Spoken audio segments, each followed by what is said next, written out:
Olá, estamos começando mais um Amigos do Além. E hoje daremos continuidade à nossa série As Religiões. No episódio de hoje falaremos sobre a Umbanda.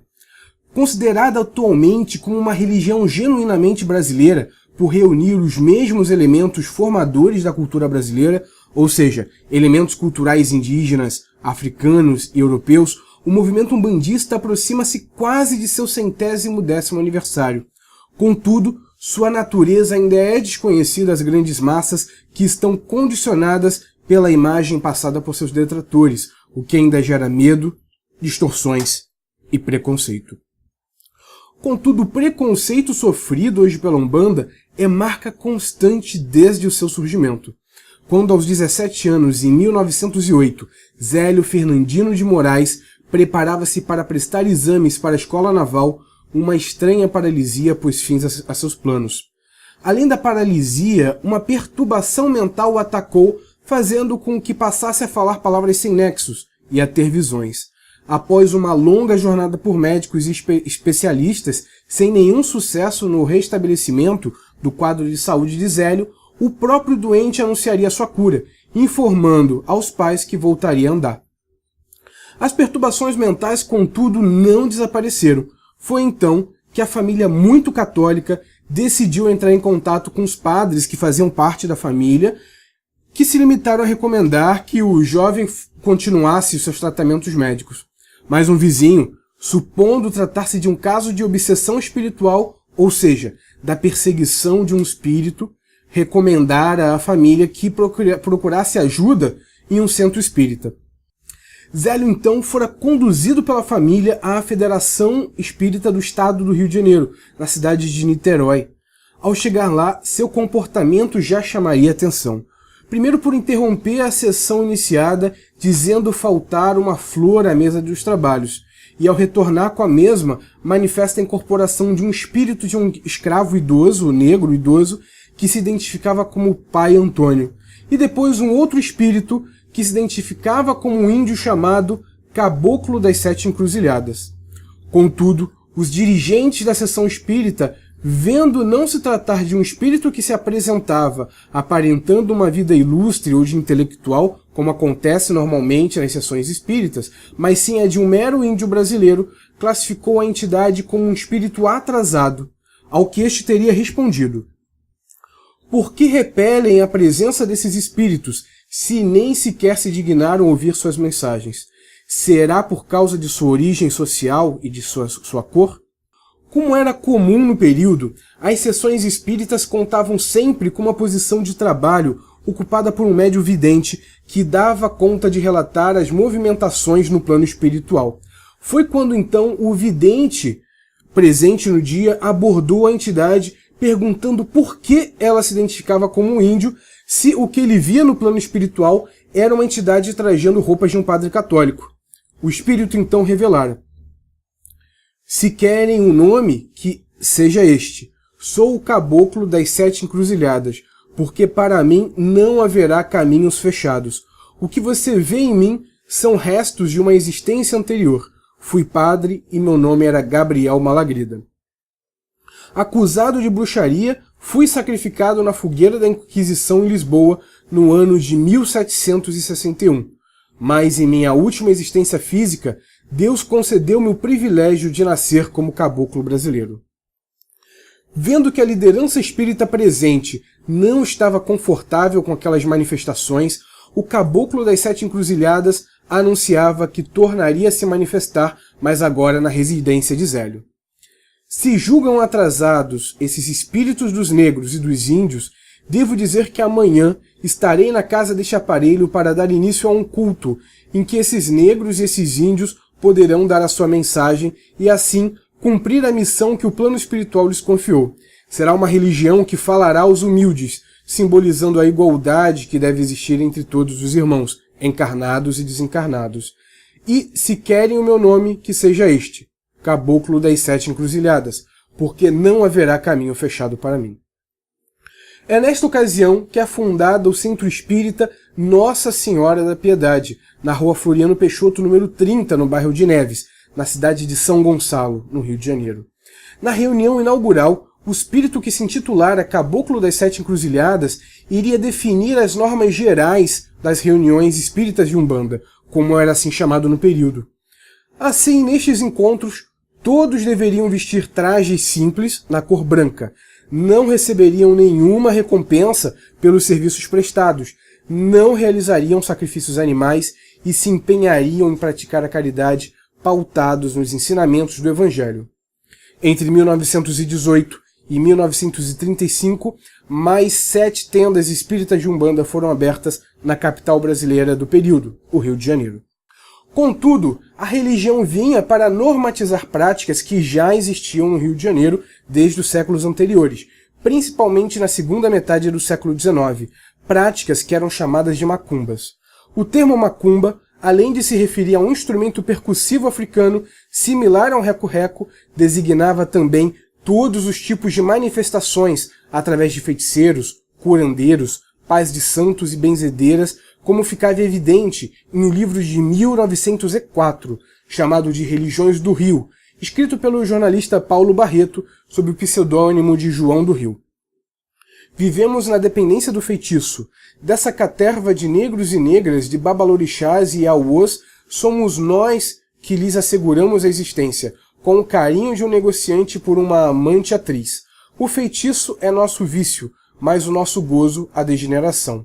Exige darmos-lhe explora, deixamos-nos explorar, e seja ele maître et chanceur, assassino, larápio, fica sempre impune e forte pela vida que lhe empresta o nosso dinheiro.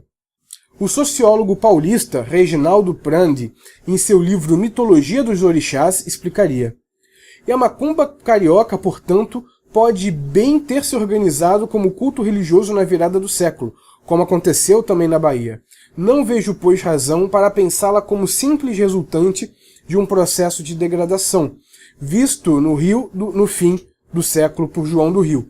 Essa macumba, sempre descrita como feitiçaria, isto é, prática de manipulação religiosa por indivíduos isoladamente, numa total ausência de comunidades de culto organizadas. A antropóloga americana Diana Brown, em seu livro Umbanda, Religion and Politics in Urban Brazil, afirma que Zélio Moraes teve apenas uma participação simbólica em um processo que já se iniciara antes, mas dando voz a um núcleo de pessoas de classe média que se sentiam mais estimuladas pelas práticas de macumba do que pelas sessões espíritas, só que rejeitavam os sacrifícios animais e a incorporação de espíritos considerados malévolos, chamados quiumbas.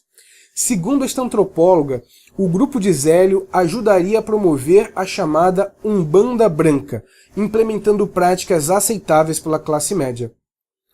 Para reforçar essa preferência de culto, em 1939 seria criada a União Espírita de Umbanda no Brasil, que definiria que só poderiam ser considerados umbandistas aquelas práticas que foram definidas pelo Caboclo das Sete Encruzilhadas, através da mediunidade do Zélio de Moraes.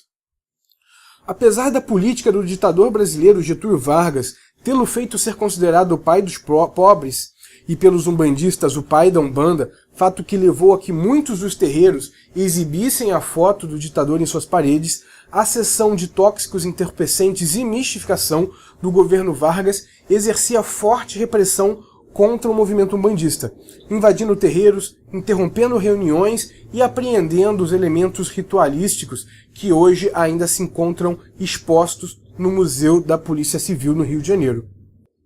Na imagem, vocês vão ver agora alguns dos elementos que foram apreendidos por essa polícia e que hoje continuam expostos, né, nesse museu aqui no Rio de Janeiro, o Museu da Polícia Civil, um museu que também é chamado de Museu da Magia Negra, a qual ocorre inclusive fiéis de várias correntes afro-brasileiras que acreditam que esses objetos ainda estão imantados.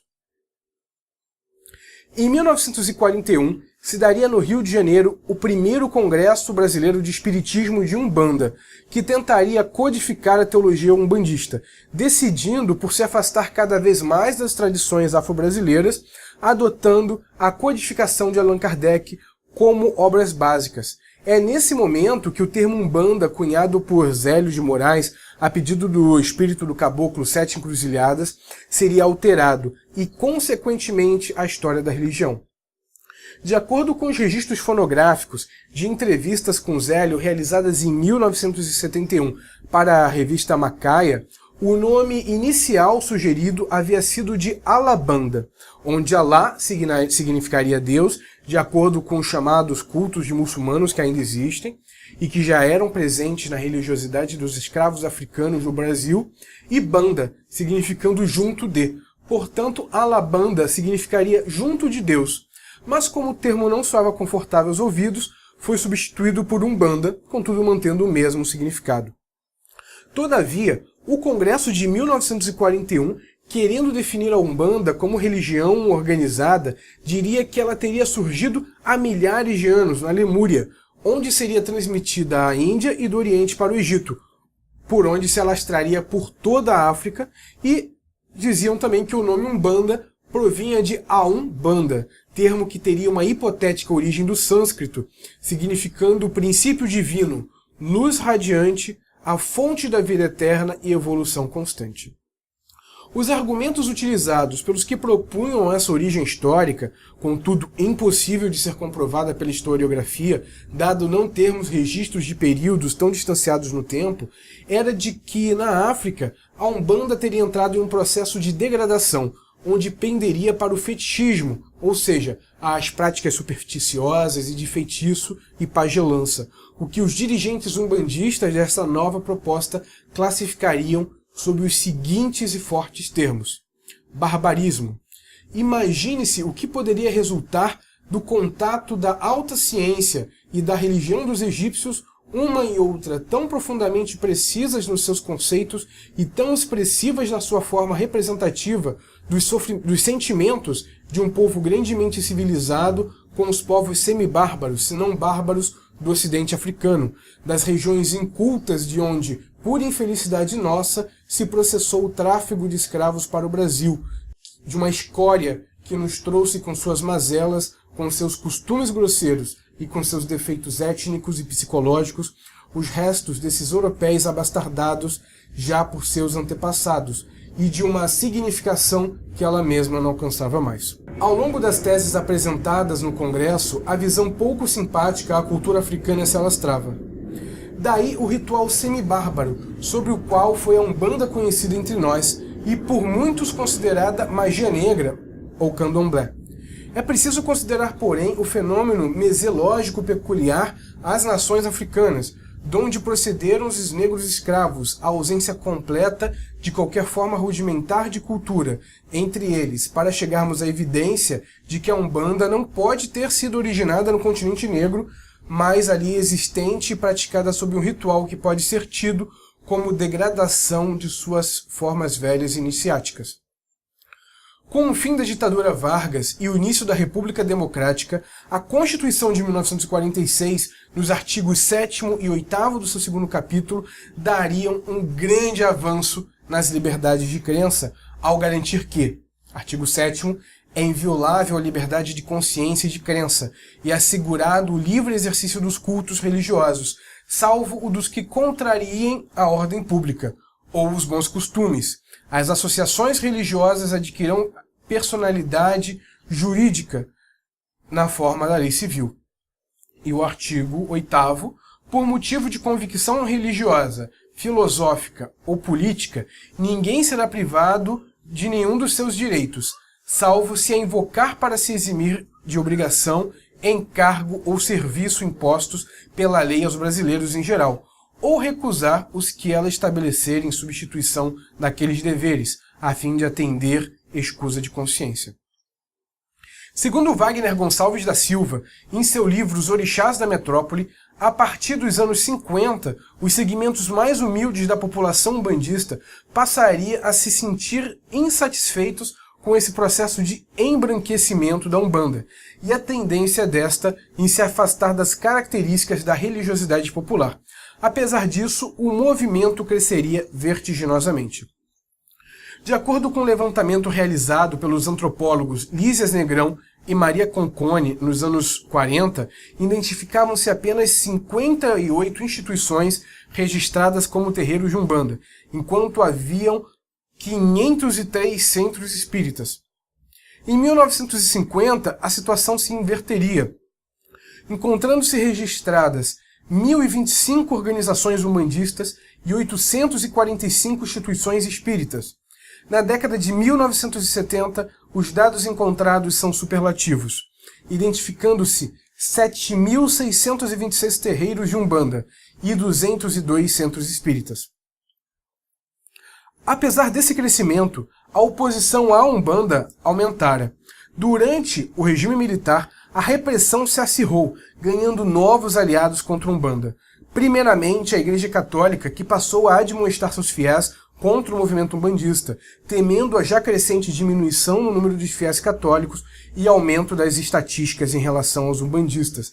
E depois, as igrejas pentecostais, a partir da década de 1970 do século XX, passariam a atacar agressivamente, não apenas a Umbanda, mas todas as correntes espiritualistas, com especial fervor as de origem africana, perseguição que continua forte mesmo no século XXI, chegando até mesmo à alçada da política, como na fala do pastor Marco Feliciano, pastor pentecostal e deputado federal, que diria em sua conta no Twitter que os africanos descendem de ancestral amaldiçoado por Noé.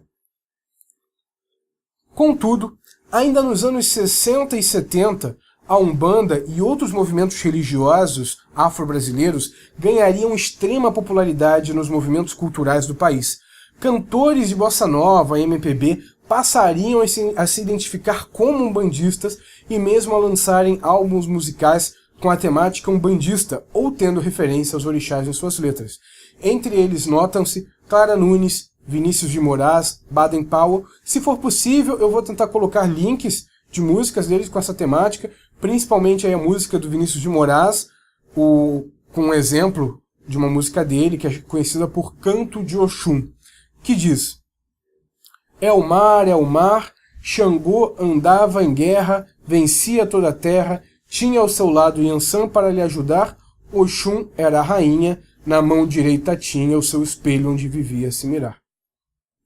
Enquanto isso, do próprio movimento umbandista, elementos se destacariam na cena artística nacional, como a sambista Clementina de Jesus, que gravou pontos de Umbanda que se tornariam sucessos populares.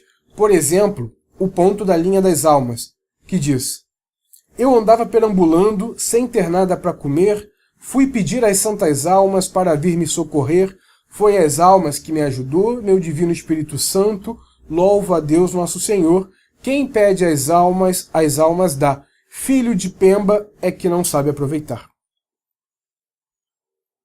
Um caso curioso é o do sambista Bezerra da Silva, que gravaria diversas músicas com descrições de práticas que eram comuns à Umbanda da época, como, por exemplo, a indução dos estados de transe através do uso da maconha. Como se nota em sua canção de 1982, Deixa uma paia pro véio queimar. O texto diz: prepara meu cachimbo, cambono, por favor me traga a bengala depois, é que vou dar um descarrego neste otário cabeça de boi, é que este otário é metido a malandro, ele fez a cabeça sozinho, pisou na redonda e esqueceu do vovô. Vovô foi do cativeiro e só vem na terra fazer o bem. Vovô é cabeça feita e não atrasa ninguém. E vai somente dar um susto nele, cambono, que é para ele se lembrar. Toda vez que fizer a cabeça, deixa uma paia pro véio queimar. Outra canção de Bezerra da Silva, com uma temática parecida, é de 1990, Vovô Tira Tira.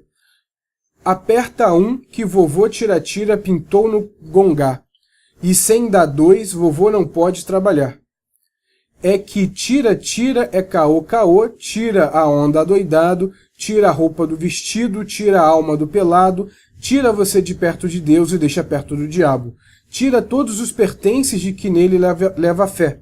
Tira o sossego do casal e faz a cabeça da mulher para botar chifre no marido e depois deixá-lo a pé. Tira você de uma boa, tira a sua inspiração. Tira tudo do seu bolso, tira até a sua razão. Ele só não tira da caçapa porque detesta camburão. Em uma música lançada em 1998, O Feitiço de Tião, Bezerra da Silva narra um pai de santo que foi preso após uma gira regada a drogas e que se defenderia da polícia, dizendo que era um membro da sociedade e que o dinheiro arrecadado com a venda de drogas servia para fazer caridade. O texto diz: Mas quando deu meia-noite, sujou, o bicho pegou de verdade. A 39ª baixou no feitiço, descendo a lenha em toda entidade. Exu Macaco saiu de fininho, seu Ogum Vetarola selou seu cavalo, Iansã do Brejo se arrancou pro morro, Ogum Tanajura ficou grampeado, e o coitado do Tião foi prestar conta na delegacia. Apanhava igual o tambor de macumba, de longe seus gritos o povo ouvia. Desesperado ele gritava: doutor, sou um membro da sociedade. O dinheiro que arrecado no feitiço é só para fazer caridade. Bezerra da Silva, em 2001, se tornaria evangélico neopentecostal da Igreja Universal do Reino de Deus, mas mesmo assim ele morreria 4 anos depois de um enfisema pulmonar. O uso da maconha na Umbanda, contudo, já tinha se encerrado desde os anos 60 com a tentativa de diminuir o preconceito sobre a religião. Um fato que ocuparia por bastante tempo o noticiário brasileiro seria o do Exu Seu Sete da Lira, entidade que aparecia ao vivo nos estúdios da Rede Globo e da TV Tupi, cantando através de sua médium, a mãe de santo Cacilda de Assis. As sessões televisadas causaram muita polêmica, sendo assim descritas pelo Jornal da Tarde do dia 3 de setembro de 1971. Logo em seguida, no dia 29, último domingo de agosto de 1971, aconteceu o episódio que mexeu de vez com a suscetibilidade e os brios do partidário da censura. A disputada mãe de santo, Dona Cacilda de Assis, que dizia receber o espírito do seu Sete da Lira, um Exu da Umbanda, transformou os estúdios da Globo e da Tupi em verdadeiros terreiros de espírita, embora as apresentações diferissem, relatou o Estado de São Paulo. O espetáculo em si foi o mesmo. Os ubandistas de seu Sete Lira invadiram o palco. Baianas, cantores, pessoas bem vestidas em relações públicas, num tumulto indescritível. A censura qualificou a apresentação de seu Sete de baixo espiritismo, exploração da crendice popular e favorecimento da propaganda do charlatanismo. A Igreja Católica, por intermédio do secretário-geral da CNBB, declarou que a inclinação transcendental do povo brasileiro estava sendo utilizada por indivíduos sem escrúpulos em atividades pseudo-religiosas. A recepção das aparições na TV geraram fortes reações da Igreja e da Polícia Federal, que depois atuaria a Mãe de Santo por irregularidades em seus terreiros, onde realizava a venda de produtos sem licença e também após relatos de que a primeira-dama, Dona Sila Médici, esposa do presidente Hermílio Garrastazu Médici, teria entrado em transe após um dos programas, ambas as emissoras assinariam um pacto de alta censura. Nos anos 2000, a Umbanda conta com 432 milhões de adeptos, 20% menos do que o registrado no censo de 1990. Contudo, há de se considerar que muitos ainda sentem vergonha, muitos dos seus adeptos sentem vergonha de se dizerem umbandistas, preferindo se identificar como espíritas ou católicos. As cidades do Rio de Janeiro, São Paulo e Porto Alegre são as que mais registram concentrações de fiéis umbandistas, havendo inclusive em São Paulo uma faculdade de teologia de Umbanda.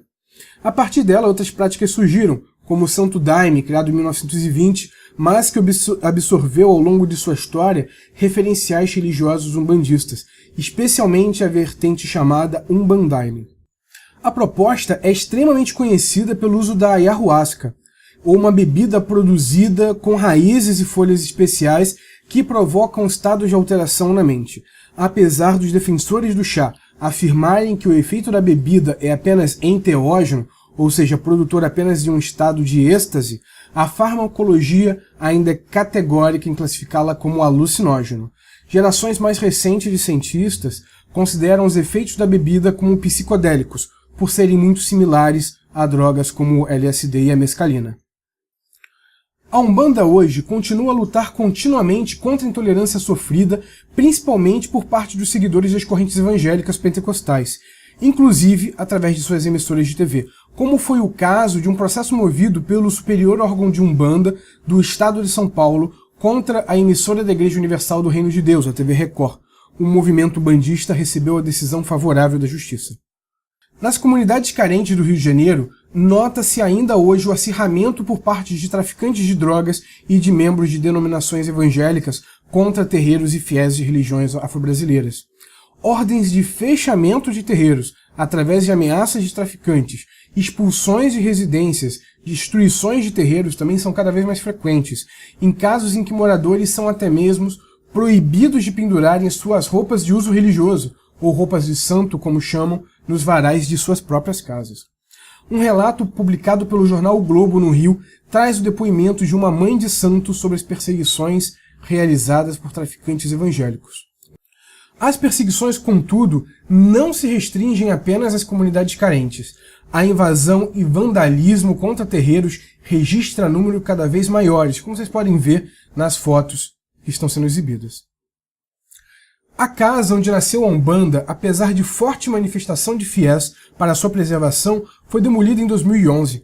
À época, organizações umbandistas intercederam junto à Prefeitura de São Gonçalo, no Rio de Janeiro, para que um decreto impedindo a demolição fosse emitido, mas a prefeita, que era evangélica, se recusou. O lugar, contudo, encontrava-se abandonado. A última ocupação da construção fora de uma capela católica, dedicada a São Pedro, mantida por uma das descendentes de Zélio de Moraes, que, apesar de fervorosa seguidora do catolicismo romano, também lamentou a demolição do local que foi o berço do movimento umbandista no Brasil. A Umbanda hoje manifesta-se em níveis variados de influência dos troncos formadores da cultura brasileira. Das práticas religiosas afro-brasileiras, absorveu o culto aos orixás, mantendo a forma como os escravos africanos os cultuavam. Posto que eram proibidos de adorarem suas divindades, passaram a associá-las então aos santos católicos, herdando algumas práticas como o uso de benzimentos, terços e imagens. Dos índios, absorveriam o uso de ervas, fumo, chás e ungüentos, e posteriormente herdariam as teorias espiritualistas do movimento espírita de Allan Kardec. O que influenciaria também suas práticas com a aplicação de passes e a realização de trabalhos de desobsessão. Seus principais dogmas são um Deus único e onipresente, chamado Olorum, Zambi ou Oxalá. Crença nas divindades ou orixás. Crença na existência de guias ou entidades espirituais. Crença na imortalidade da alma e nos antepassados. Crença na reencarnação, no karma e na lei de causa e efeito, pela qual os umbandistas pagam o bem recebido com o bem e o mal com a justiça divina. Contudo, dada a versatilidade das manifestações encontradas e a flexibilidade em se adequar todas sob o termo Umbanda, esses dogmas podem não ser considerados de forma geral por todos os segmentos desta religião. Falamos agora sobre a história da Umbanda. Na segunda parte desta série, que fala sobre a Umbanda, falaremos sobre os orixás, sobre os guias e sobre as práticas umbandistas, como oferendas, defumações, banhos, ungüentos, giras, terreiros e etc. Não se esqueçam de se inscrever em nosso canal, no botãozinho embaixo do vídeo, para acompanhar sempre as nossas publicações, que serão semanais, saindo sempre às quartas-feiras. Curtam o nosso vídeo se gostaram e deixem aí seus comentários, suas críticas, suas sugestões, suas dúvidas, que também nós responderemos. Ao longo dos nossos episódios, haverá séries especiais chamadas Conversando com os Amigos, que responderemos as suas perguntas e também comentaremos aí as suas sugestões, seus comentários. Então, um abração e até a próxima.